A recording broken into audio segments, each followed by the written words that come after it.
પછી કામ નીકળતા જાય છે અને ઘણા એમ કે તમે બધી જ વાત શેર કરો છો એ સારું નથી. ઘણા મારી દીકરીને પણ કે તારી મમ્મી બધું કહી દે, પણ એવું નથી. નેચરલ જીવન છે ને એ તમારી સામે મૂકી રહી છું અને એટલા માટે કે ઘણા એકબીજાના જીવનથી પ્રેરણા લેતા હોય છે. હું પણ કોકના જીવનમાંથી પ્રેરણા લઈને જ હાલતી હોઉં છું. તો દૈનિકના કામમાંથી કોકને કાંઈક શીખતું હોય છે. હમણાં જ અમારા એક ફોલોઅર્સ છે ને, મારા બેનપણી છે, પટક પટક થાય બંધ કરી દઉં, હિમાલીબેન. તો એમને મેં જ્યારે માખણ ઉતારવાની વાત કરી હતી કે ગરમ પાણીથી હાથ ધોજો, અગર સાબુથી હાથ ધોઈને માખણ ઉતારજો, માખણ નહીં ચીપકે.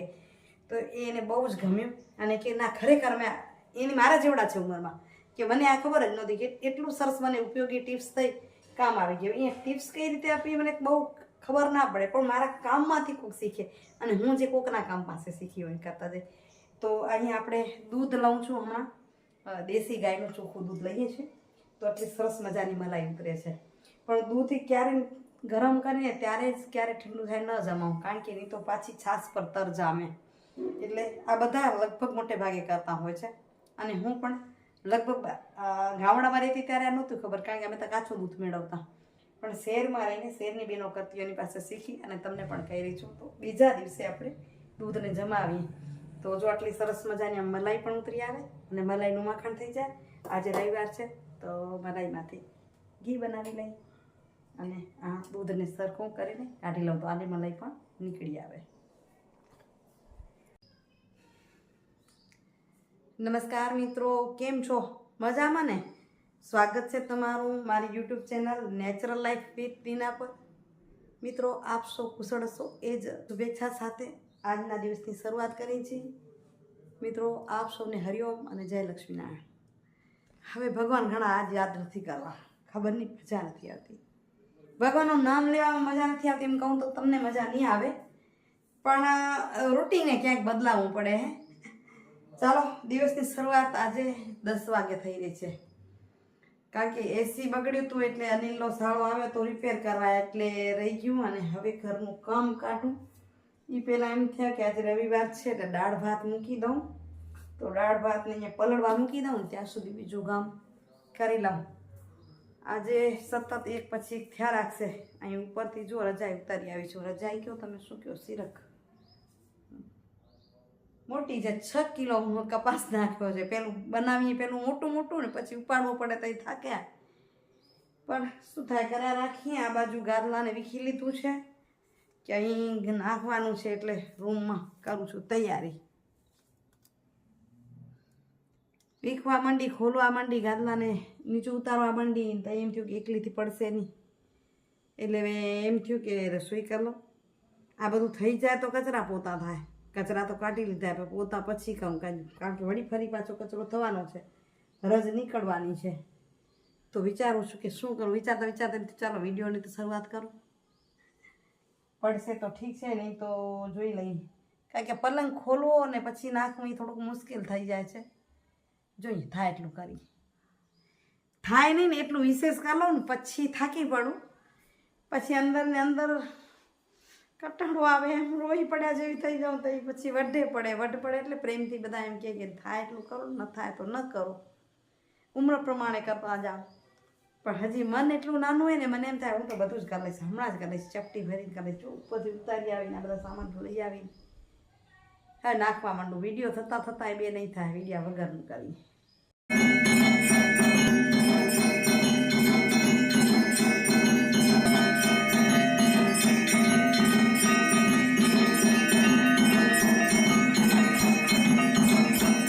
તો અહીં મંદિરે રોજના નિત્યક્રમ મુજબ ગયા છીએ તો તમે મંદિરના ભગવાનના દર્શન કરાવીએ.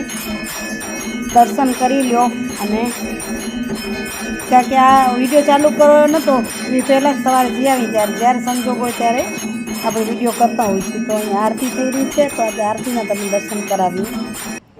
શ્રી ગંગેશ્વર મહાદેવ, ખારી નદી, ભુજ.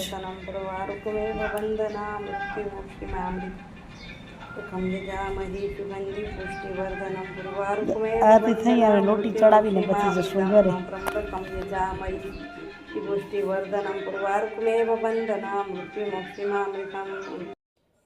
તો અહીંયા આપણા ભાત બંધ થઈ ગયા શાક બની ગયા અને હવે દાળ પલાળી રાખી છે ને વઘારી લઉં ત્યાં સુધી જો ઘી તૈયાર કરતી હતી. ઘી મારું ગામડેથી આવે 4-5 કિલા ભેગું લઈ લઉં પછી હાલે એટલે હવે આમાં બીજા ડબ્બામાં ટ્રાન્સફર કર્યું. આ મોટા ડબ્બામાં હતું, એક ડબ્બો ભરી રાખી દઈશું. આમાંથી રોજ ખાતા અહીં તો કીધું ઘીને કરી લઉં. રવિવાર હોય એટલે મારી માટે કામ ઘણા વધે, કાંઈક ને કાંઈક સાંકળું કરો, રસોડું કરો. આ બાજુ આ કબાટને પણ સરખો કરી લઉં. બીજા કબાટ ગયા રવિવારે રસોડું ધોઈને કરી લીધા હતા. આ કબાટ આખો નાસ્તા માટેનો જ હોય છે. ચાલો એને પણ કરી લઉં તૈયાર, સરખો કરી લઉં.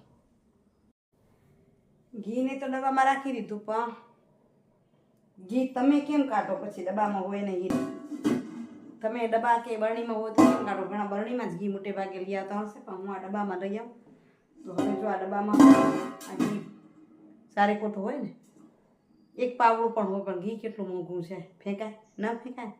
ઘણીવાર આપણી પેટી છે સીધે ધોઈ નાખતી હોય છે. નાની દીકરીઓ તો એને કહેવાય કે ઘીને ન ફેંકાય. ઘી ને બધા ભગવાન કહેવાય, પંચામૃતમાં વપરાતી વસ્તુ છે ઘી. મોંઘી તો છે જ. તો આને હવે લોટ નાખીને લૂછી લઈશ. જો એ મેં આ ઢાંકણામાં ઉપર અડી ગયો ને એને મેં લોટથી સાફ કરી દીધું, માંજવા જેવું થઈ ગયું. હવે આને છે એની અંદર પણ આપણે નાખીએ લોટ, ઘઉંનો લોટ કે બાજરાનો લોટ, તમે જેનો રોટલો કે રોટલી બનાવો જો આમ લોટ નાખી દીધો. હવે એને લૂછી લઈશ. અગર તમને આ લોટવાળું ગમતું નથી તો તમને બીજો એક આઈડિયા આપું કે થોડું ગરમ પાણી નાખી ધોઈ નાખો અને એનાથી લોટ બાંધી નાખો. થોડીક વાર કાઢ, પાણી ઠંડુ થાય ત્યારે લોટ બાંધી નાખવાનો. પણ ગરમથી નાખીને એ બધું ઘી આવી જાય. ચાલો હવે આ લોટથી સાફ કરી લઉં, લૂછી લઉં ડબ્બાને. તો જુઓ ડબ્બો કેવો સાફ થઈ ગયો. હવે ખાલી એમાં ટ્રાન્સફર કરી દઉં. રોટલી બાંધવાનો લોટ કરશું ને એમાં, આનાથી આપણે રોટલી બાંધશું ને, રોટલીનો લોટ બાંધશું ને એટલી સુવાળી મસ્ત થાય. રોટલીના સુવાળા લોટ માટે સેજ નવસેકા પાણીથી બાંધી શકાય. બીજું આપણે ઘી ગરમ કરીને તો એની કીટું બનાવી તો કીટું નાખો. અગર ખુરસન છે ને જરાક પાતળી હોય, એકદમ કડક થવા ન દેવાની, એનાથી બાંધશો ને તો પણ રોટલી બહુ જ મસ્ત લાગે ખાવાની, એટલી સુવાળી થાય. અને અહીં તમને બતાવું, જો ઘી હું શેમાં રાખું, 2 ડબ્બામાં ઘી કાઢ્યું. પછી આ ઘી ગોળ માટે આમાં અલગ બરણીમાં રાખીએ અને અમે વારોટી કહીએ અને આનાથી રોટલી શેકીએ. એટલે ઘી સાચામાં બધા અલગ અલગ બહુ છે. એટલે ઘી ક્યારે 1 વર્ષ સુધી હોય ને તો ઘી ક્યારે મારા બગડતા નથી. પાણી પણ પડવા ન દઈએ અને અનાજ પણ પડવા ન દઈએ તો ઘી અને અથાણા ક્યારે બગડે નહીં. તો અહીં દાળ પણ થઈ ગઈ તૈયાર. એક પછી કામ નીકળતા જાય છે. અને ઘણા એમ કે તમે બધી જ વાત શેર કરો છો, એ સારું નથી. ઘણા મારી દીકરીને પણ કે તારી મમ્મી બધું કહી દે, પણ એવું નથી. નેચરલ જીવન છે ને તમારી સામે મૂકી રહી છું.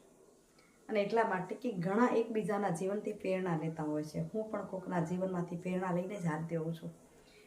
તો દૈનિકના કામમાંથી કોકને કાંઈક શીખતું હોય છે. હમણાં જ અમારા એક ફોલોઅર્સ છે ને, મારા બેનપણી છે, બારી પટક થાય, બંધ કરી દઉં, હિમાલીબેન. તો એમને મેં જ્યારે માખણ ઉતારવાની વાત કરી હતી કે ગરમ પાણીથી હાથ ધોજો, અગર સાબુથી હાથ ધોઈને માખણ ઉતારજો, માખણ નહીં ચીપકે. તો એને બહુ જ ગમ્યું અને કે ના ખરેખર મેં એની મારા જેવડા છે ઉંમરમાં, કે મને આ ખબર જ નહોતી કે એટલું સરસ મને ઉપયોગી ટિપ્સ થઈ, કામ આવી ગયું. એ ટિપ્સ કઈ રીતે આપી મને બહુ ખબર ના પડે, પણ મારા કામમાંથી કોઈક શીખે અને હું જે કોકના કામ પાસે શીખી હોય કરતા જાય. તો અહીં આપણે દૂધ લઉં છું, હમણાં દેશી ગાયનું ચોખ્ખું દૂધ લઈએ છીએ. તો આટલી સરસ મજાની મલાઈ ઉતરે છે. પણ દૂધ ક્યારે ગરમ કરીને ત્યારે જ ક્યારે ઠંડુ થાય ન જમાવું, કારણ કે નહીં તો પાછી છાશ પર તર જામે. એટલે આ બધા લગભગ મોટે ભાગે કરતા હોય છે. અને હું પણ લગભગ ગામડામાં રહેતી ત્યારે આ નહોતું ખબર, કારણ કે અમે તો કાચું દૂધ મેળવતા. પણ શહેરમાં રહીને શહેરની બહેનો કરતી એની પાસે શીખી અને તમને પણ કહી રહી છું. તો બીજા દિવસે આપણે દૂધને જમાવીએ તો જો આટલી સરસ મજાની મલાઈ પણ ઉતરી આવે અને મલાઈનું માખણ થઈ જાય. આજે રવિવાર છે તો મલાઈમાંથી ઘી બનાવી લઈ અને આ દૂધને સરખું કરીને કાઢી લઉં તો આની મલાઈ પણ નીકળી આવે. એ ભગવાન, બપોર થવા આવ્યા. સવારથી હાલતા ક્યાંક વિડીયો કરીશ, ક્યાંક એમને સીધું કામ કરતા જઈ. હવે સાહેબની વાટ જોઉં છું.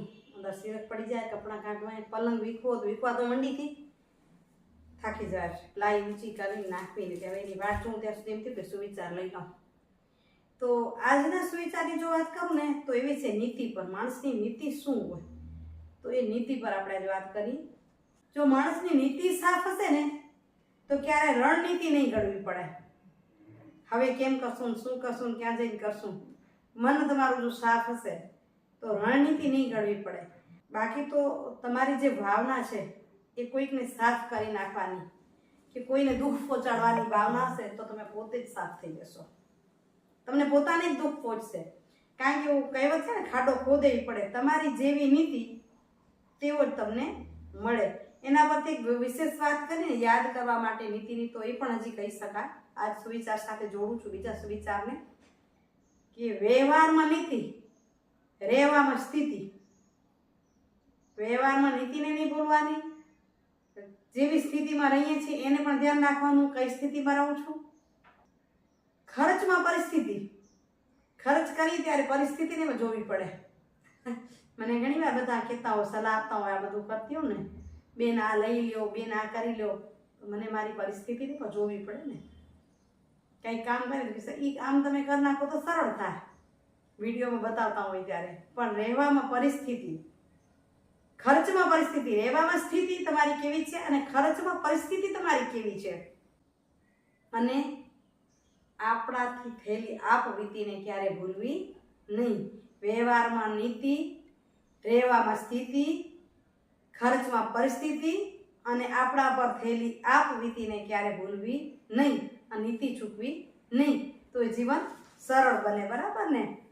તો ચાલો હું જોઉં છું સાહેબની રાહ. સાહેબ આવે ત્યાં સુધી થોડુંક હજી પાછું કરી રાખું, નહીં તો આવશે એટલે એવી ઉતાવળ કરશે, કારણ કે જમવા આવશે ને થોડીક વાર હશે. એટલે આજે રજાના દિવસે એ આવે ઘરે, હું ઘરે હું એટલે જમવા માંગતી તો ઘરે આમાં આવતા એ ન હોય, હું એ ના ત્યાં સુધી તૈયારી કરવા. એ આવશે ને હશે સંજોગ તો વિડીયો કરશું, નહીં તો કામ તો કરાવી લઉં. જો સાહેબ આવી ગયા ને જમવાનું પતી ગયું, નવા ના થાય રહ્યા. પણ જુઓ મસ્ત ઘર કેવું મસ્ત થઈ ગયું, અહીંયા ગોઠવાઈ ગયું. વિડીયો આપણે કર્યો નહીં, તમને કીધું વિડીયો કરો. ભલે બાય બાય, હરિઓમ. જો અહીં બધું ગોઠવાઈ ગયા, સિરક વિરક અંદર નખાઈ ગયા અને આ જૂના કપડાં કાઢ્યા. સતત કામ ચાલ્યા જ રાખશે. આજ રવિવાર છે એટલે કાંઈક ને કાંઈક. તો મિત્રો સાંજના 6:30 થયા, કારણ કે પછી સાહેબ ગયા ને આપણે આરામ કર્યો. મસ્ત ઊંઘ કરી, હવે વાસણ ગોઠવી લઉં અને જમવામાં હવે કાંઈ વિચારતી નથી. આજે ખીચડી બને છે તો તમારી સાથે કંઈ શેર કરતી નથી. અહીં વિડીયોનું કરું છું એની. ફરી મળું છું મસ્ત મજાના વિડીયો સાથે. અત્યારે જે લગ્નના વિડીયો જોવાના છે, લગ્નના વિડીયો જોઈને યાદ શેર કરો ને, મજા આવી જાય મને પણ. અલગ અલગ રિવાજો બહુ મહેનતથી ઉતાર્યા છે, કારણ કે લગ્નના વિડીયો ઘણા લોકોને ગમતા હોય છે, એટલે આપણે પણ કરતા હોઈએ છીએ. અને જેમને ઘરે કર્યા છે એમને તો ખાસ ગમે છે. બરાબર? તો અહીં વિડીયોનું એન્ડિંગ કરી. આવજો મિત્રો. Hariom, bye bye. જય જય ગરવી ગુજરાત, જય ભારત અને જય દ્વારકાધીશ.